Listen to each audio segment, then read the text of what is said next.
ਸਤਿ ਸ਼੍ਰੀ ਅਕਾਲ। ਤੁਸੀਂ ਦੇਖ ਰਹੇ ਹੋ ਸਾਡਾ ਟੀਵੀ USA ਤੇ ਅੱਜ ਸੰਗਰੀਆ ਦੇ ਵਿੱਚ ਕਿਸਾਨ ਮਹਾਪੰਚਾਇਤ ਹੋ ਰਹੀ ਹੈ, ਜਿੱਥੇ ਕਿਸਾਨਾਂ ਦੇ ਵੱਡੇ ਲੀਡਰ ਆ ਰਹੇ ਨੇ। ਸੋ ਜਿਹੜੇ ਕਿਸਾਨਾਂ ਦੇ ਲੋਕਲ ਲੀਡਰ ਨੇ, ਛੋਟੇ ਲੀਡਰ ਨੇ, ਜਿਨ੍ਹਾਂ ਨੇ ਇਹ ਸੰਘਰਸ਼ ਚੱਕ ਕੇ ਦਿੱਲੀ ਦੀਆਂ ਬਰੂਹਾਂ ਤੱਕ ਲੈ ਕੇ ਗਏ ਨੇ। ਸੋ ਉਹਨਾਂ 'ਚੋਂ ਇੱਕ ਨੇ ਓਮ ਜਾਂਗੂ, ਜਿਹੜੇ ਸੰਗਰੀਆਂ ਦੇ ਲੋਕਲ ਨੇ। ਉਹਨਾਂ ਨਾਲ ਅੱਜ ਗੱਲਬਾਤ ਕਰਦੇ ਹਾਂ, ਤੁਹਾਨੂੰ ਦਿਖਾਉਣੇ ਆ ਕਿ ਇਹਨਾਂ ਦਾ ਇਸ ਸਾਰੇ ਸੰਘਰਸ਼ ਦੇ ਵਿੱਚ ਕੀ ਸਭ ਕੁਝ ਰਿਹਾ। ਓਮ ਜਾਂਗੂ जी, ਤੁਹਾਡਾ ਸਵਾਗਤ है साडा टीवी USA ਤੇ। सत श्री अकाल जी।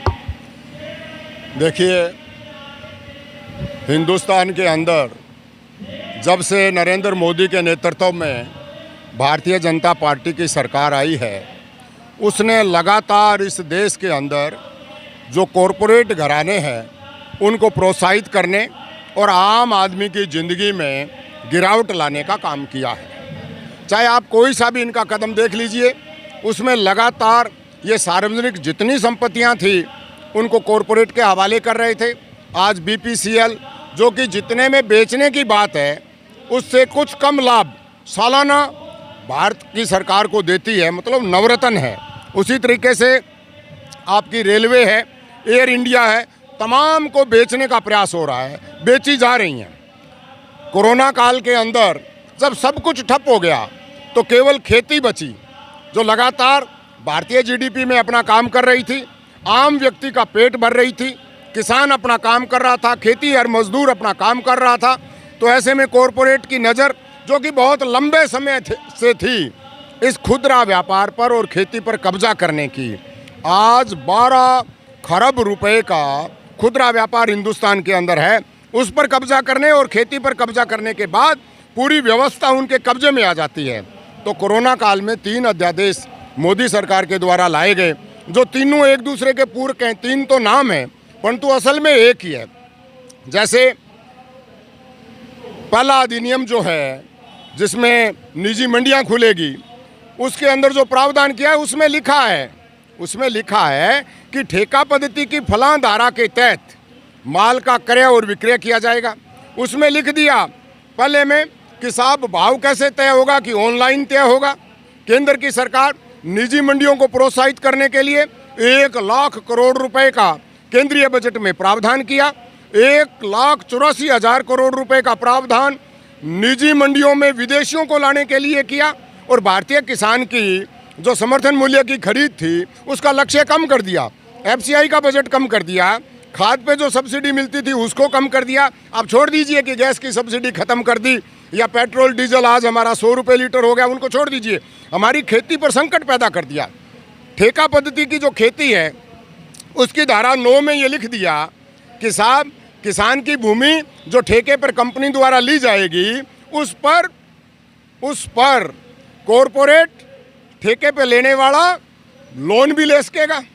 दूसरी तरफ आप देख रहे हैं कि बैंकों का एकीकरण किया गया, और अब मोदी सरकार कह रही है कि बैंक बेचने हैं। 3 दिन पहले हमारे पूर्व गवर्नर थे जो रिजर्व बैंक के, रघुराम राजन, उन्होंने कहा कि भारत में काले दिन तो आ गए, परंतु सबसे काला दिन वो होगा जिस दिन बैंकों को बेचा जाएगा। मैं उसको इस रूप में देख रहा हूँ कि पहले कॉरपोरेट के अंदर व्यापारी आएगा, पूंजीपति आएगा, वो लोन लेगा, और लोन किस बैंक से लेगा? जो बैंक उसने खुद ने खरीद लिया है।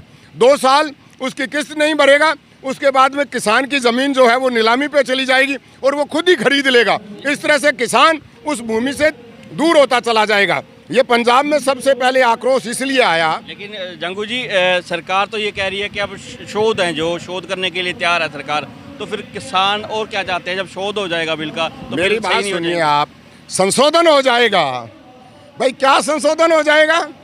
जिस डब्बे में से आज आपने 2 किलो अनाज निकाल लिया और डब्बा रख लिया, आप कल 2 किलो अनाज फिर गाल लोगे तो हम क्या करेंगे? सबसे बड़ी बात यह है कि ये एक्ट में कह रहे हैं हम संशोधन कर देंगे, हम कह रहे हैं कि एक्ट वापस लो। जब तक ये एक्ट वापस नहीं होंगे, समर्थन मूल्य की बात बेनामी होगी। क्यों होगी? कि सरकार खुद इन अधिनियमों में लिख कर आई है कि हम निजी मंडियों को प्रोत्साहित करेंगे, और भाव कैसे तय करेंगे? ऑनलाइन तय करेंगे।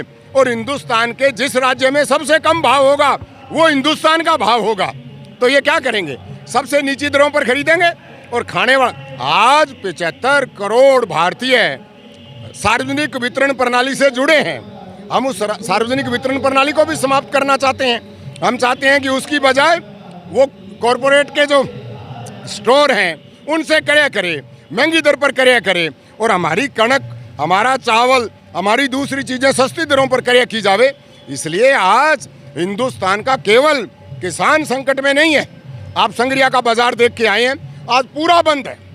पूरे व्यापारिक तबके ने आज की किसान महापंचायत को समर्थन दिया है और हमारे संगरिया के व्यापारियों ने ये तय किया है कि इस लड़ाई में हम किसान के साथ अपना खून बहाएंगे, पसीना बहाएंगे, परंतु इस लड़ाई को जीतने में किसान का सहयोग करेंगे, क्योंकि उनको खतरा समझ में आ गया।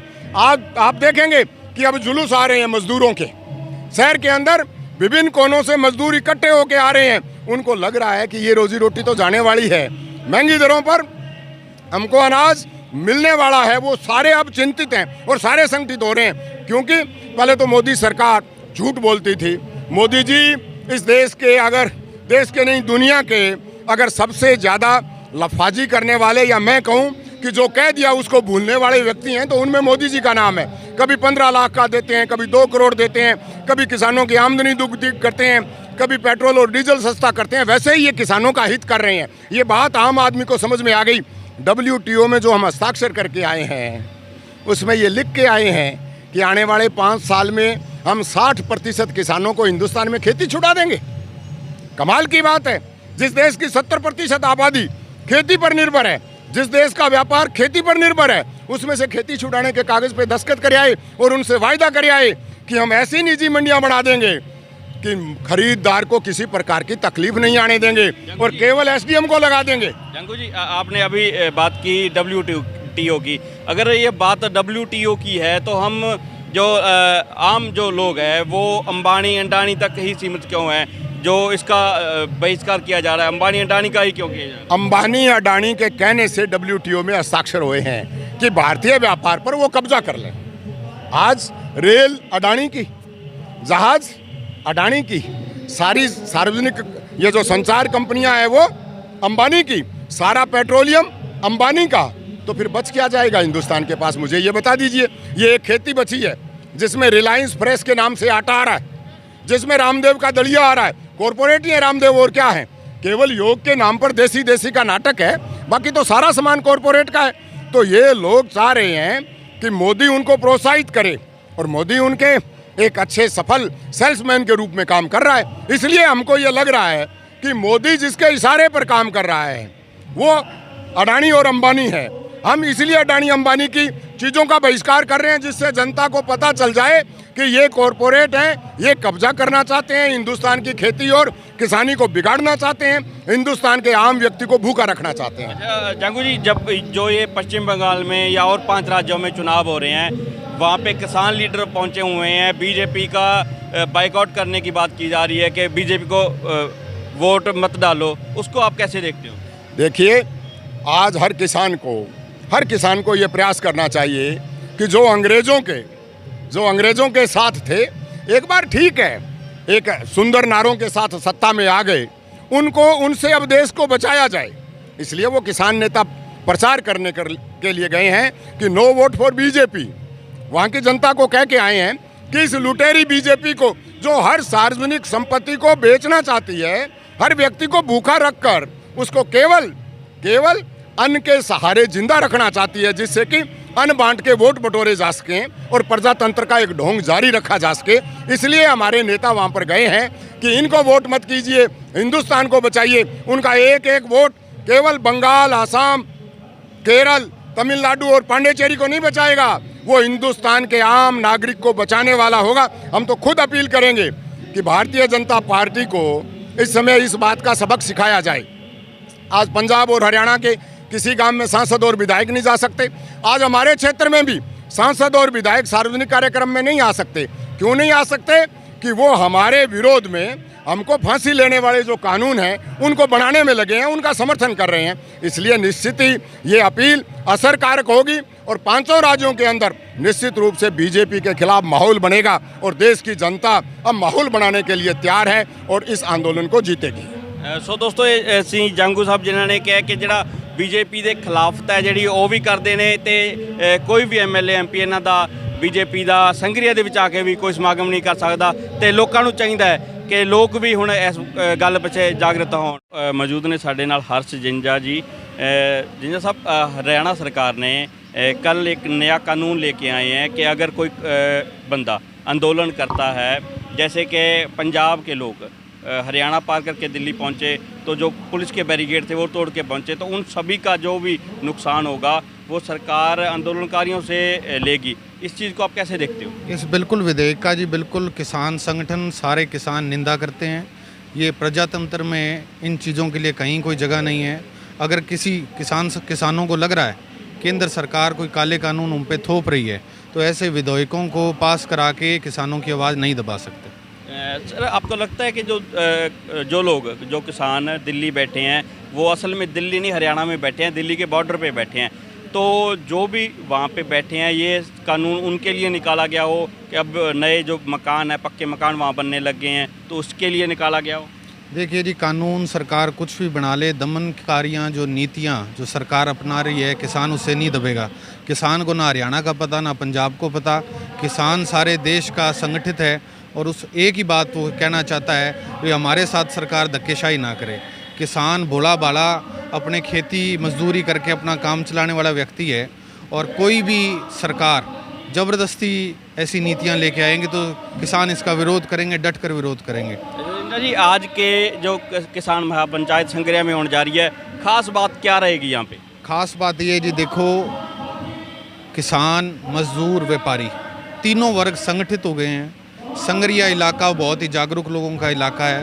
यहाँ पूर्व में भी बहुत सारे आंदोलन होते रहे हैं।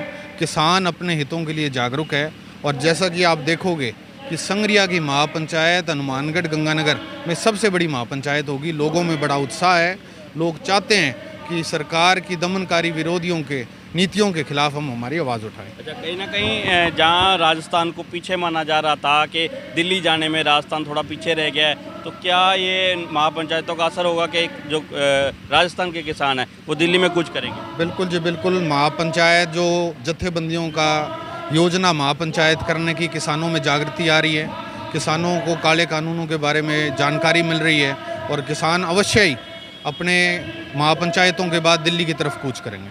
सो दोस्तों, हरश जिंजा जी सी जो जिन्हों ने कहा कि ਜਿਹੜੇ ਕਿਸਾਨ ਨੇ ਉਹ ਮਹਾਪੰਚਾਇਤਾਂ ਤੋਂ ਬਾਅਦ ਜਾਗਰਤ ਹੋ ਰਹੇ ਨੇ ਤੇ ਦਿੱਲੀ ਵੱਲ ਕੂਚ ਕਰਨਗੇ। ਦੋਸਤੋ, ਸਾਡੇ ਨਾਲ ਮੌਜੂਦ ਸੀ ਓਮ ਜਾਂਗੂ ਤੇ ਹਰਸ਼ ਜਿੰਜਾ ਜੀ, ਜਿਨ੍ਹਾਂ ਨੇ ਬੜੇ ਹੀ ਬੇਬਾਕੀ ਨਾਲ ਇਹਨਾਂ ਨੇ ਕਿਹਾ ਹੈ ਕਿ ਜਿਹੜੇ ਕਿਸਾਨ ਨੇ ਉਹ ਇੱਥੋਂ ਜਾਗਰਤ ਹੋਣਗੇ, ਕਾਨੂੰਨਾਂ ਦਾ ਉਹਨਾਂ ਨੂੰ ਪਤਾ ਲੱਗੂਗਾ ਤੇ ਦਿੱਲੀ ਦੀਆਂ ਬਰੂਹਾਂ ਤੇ ਜਿੱਥੇ ਹਰਿਆਣਾ, ਪੰਜਾਬ, ਉੱਤਰ ਪ੍ਰਦੇਸ਼ ਦੇ ਲੋਕ ਆ ਕੇ ਬੈਠੇ ਨੇ ਉੱਥੇ ਰਾਜਸਥਾਨ ਦੇ ਕਿਸਾਨ ਵੀ ਜਾ ਕੇ ਬੈਠਣਗੇ। ਸੋ ਕੈਮਰਾਮੈਨ ਮਨਪ੍ਰੀਤ ਸਿੰਘ ਦੇ ਨਾਲ ਬਲਕੰਤ ਸਿੰਘ ਡੱਬ ਵਾਲੀ, ਸਾਡਾ ਟੀਵੀ USA ਸੰਗਰੀਆ।